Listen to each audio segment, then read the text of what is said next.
खुलुमबाय गिबियावनो नागिर नोंथांमोनखौ बयखौबो चेनेलाव बरायना लाग्रोनाय जाबाय नोंथांमोननि थाखाय दिनै मोनसे गोजोनथाव रादाब लाबोनाय जादों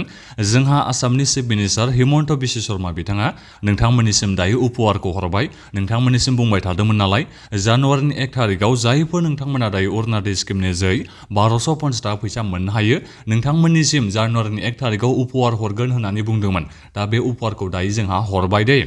नैबे फेब्रुवारिनि 20 तारिखआव जायफोर नोंथांमोना दायो अरुणोदय स्किमनि जै फैसा मोननो हागासिनो दङ नोंथांमोना खेबसेनो 8000 फैसा मोननो थांगासिनो दङ दा बिनिखायनो आं नोंथांमोननिसिम बे भिडिअ'नि मा नोंथांमोननिसिम उपहार हरदों जोंहा आसामनि चिफ मिनिस्टार हिमन्त बिश्व शर्मा बिथाङा दिनै जानुवारिनि 1 तारिखआव एबा बोसोर गोदानाव आं बेखौ नोंथांमोननिसिम नैबे भिडिअ'नि गेजेरजों खोन्थाहरजोबनो नागिरदों बयबो नोंथांमोना भिडिअ'खौल' जोबजासिम नायलांबानो जाबाय दा बिनिफ्राय आंनि मोनसे खावलायनायबो थाग्रोबाय नोंथांमोनाथ' जोबोद गिदिर मोनसे उपहारखौ मोननो हाबाय नालाय दा बिनिखायनो गासिबो नोंथांमोना चेनेलखौबो साबस्क्राइब खालामनानै लालायदो जाहाथे नोंथांमोना बेबादिनो भिडिअ'खौ मोननो हायो आं नोंथांमोननिसिम गिबियावनो नैबे अरुणोदय स्किमनि उपहारनि बागैनो मोजाङै खोन्थाहरफिनबावनोसै जायफोर नोंथांमोना दाख्लैबावै जेनेबा फैसाखौ मोननो हायाखैमोन जायफोर नोंथांमोननि एप्लाइ खालामना दाख्लैबावैसो जादों बेनिफिशियेल लिस्टआव जायफोर नोंथांमोनहा फैयाखै नोंथांमोननि बे बेनिफिशियेल लिस्टआ फेब्रुवारि मासाव फैजोबगोन नैबे उपहार मोननायनि सिगांनो नोंथांमोननि बेनिफिशियेल लिस्टआव नामा फैजोबगोन दा बिनिखायनो जायफोर नोंथांमोना गोदानै एप्लाइ खालामनाय दाख्लैबावैसो नोंथांमोनाबो नैबे उपहारखौ फैगौ फेब्रुवारिनि 20 तारिखआव अरुणोदय स्किमनि 8000 फैसाखौ नोंथांमोनाबो मोननो हागोन नाथायबा मोनसे दुखुनांथाव बाथ्रा नैबे जानुवारि मासाव नोंथांमोना अरुणोदय स्किमनि फैसाखौ मोननो हानाय नङा होननानै जोंहा चिफ मिनिस्टार बिथाङा बुंदों आं नोंथांमोननिसिम बेखौ बुंहरबाय थाखादोंमोन दहायबो आं एसे सिगाङाव नोंथांमोननिसिम भिडिअ लाबोनानै खोन्थाहरखादोंमोन 5000 सोखौथ' नोंथांमोना मोननो हाखागोन होननानै दा नै 5000 नि बारासो जाबावबाय नोंथांमोना फेब्रुवारिनि 20 तारिखआव बैसागुनि थाखाय नोंथांमोननिसिम 8000 फैसाखौ सोना हरनो थाखाय दायो एनाउन्समेन्टखौ खालामना होबाय जोंहा चिफ मिनिस्टार बिथाङा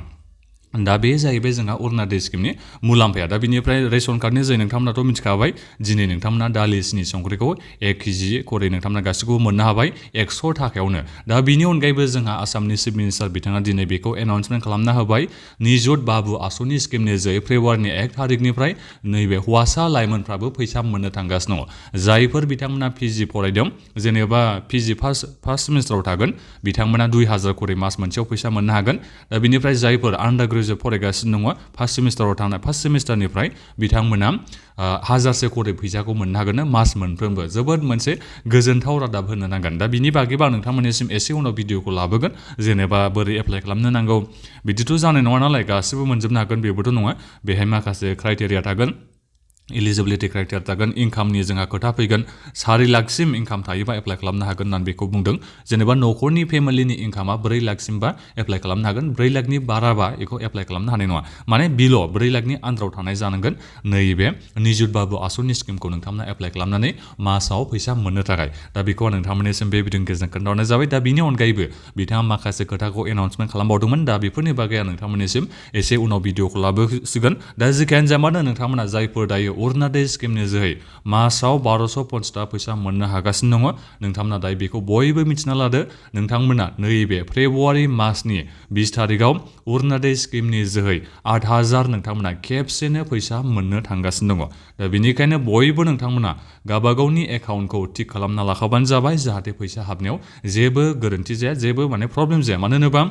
20 तारिखनि उनावहाय जोंहा एमसिसिआ नांखासिगोन 28 तारिखहालागै जोंहा फेब्रुवारिनि 28 तारिखहालागै जोंहा एमसिसिआ नांगोन इलेक्सननि दा बेनिखायनो बिनि उनावथ' आरो नोंथांमोननि बे फैसा हाबगोना जोबोद आसा खमखा दा बेनिखायनो गावबागावनि बेंक एकाउन्टखौ नोंथांमोना मोजाङै खालामना लाखा जाहाथे नोंथांमोना नैबे 8000 उपहारखौ मोननो हायो फेब्रुवारिनि 20 तारिखआव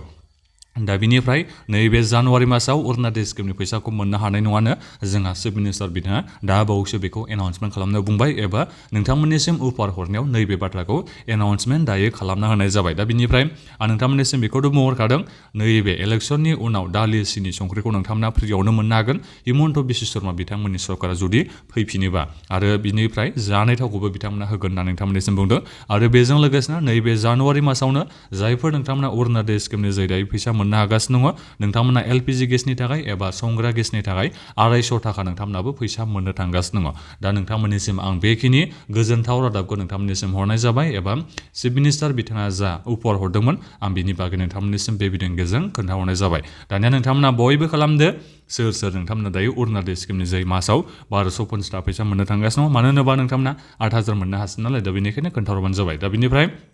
जायफोर नोंथांमोना गोदान एप्लाइ खालामदों जायफोर नोंथांमोना एकाउन्टआ प्रब्लेम जानानै दङ जोंहा खामानिया सोलिगासिनो होननानै आं नोंथांमोननिसिम बुंहरखादों जोंहा डिस्ट्रिक्ट लेभेलाव दायो कारेक्सन खालामनाया सोलिगासिनो नोंथांमोननि बेंक एकाउन्टनि डिटेल्सखौ गोबांनियानो माने बेनिफिसियार लिस्टआव फैदों नाथायबा एकाउन्टआव नामफोरा मिलाया आधार कार्डनि नामा बेलेग रेशन कार्डनि नामा बेलेग बिनिफ्राय एकाउन्टनि नामा बेलेग बेबायदि जानायनि थाखाय नोंथांमोननिया एसे प्रब्लेम जानानै दं दा जिखियानो जाया मानो नोंथांमोननि बे गासिबो प्रब्लेमफोरा फेब्रुवारि 20 तारिखनि सिगां नोंथांमोननि खामानिया जाजोबगोन नोंथांमोना फेब्रुवारिनि 20 तारिखआव बयबो 8,000 फैसाखौ मोननो हागोन बेनिफिसियार लिस्टआव नोंनि नाम थानायफोरा दा बेखौ नोंथांमोना मिथिना लाबानो जाबाय दा बयबो नोंथांमोना बे भिडिअखौ शेयार खालामदो आरो जाहाथे नोंथांमोना बेबादिनो भिडिअ मोननो हायो बिनि थाखाय नोंथांमोना बयबो अननानै चेनेलखौबो साबस्क्राइब खालामनानै लालायबानो जाबाय एसेबां मोजां आं नोंथांमोननिसिम गोजोनथाव रादाबखौ हरबाय दा बेनिखायनो चेनेलखौबो नोंथांमोना साबस्क्राइब खालामनानै लालायबानो जाबाय दा बेखिनियानोमोन गोजोन्थों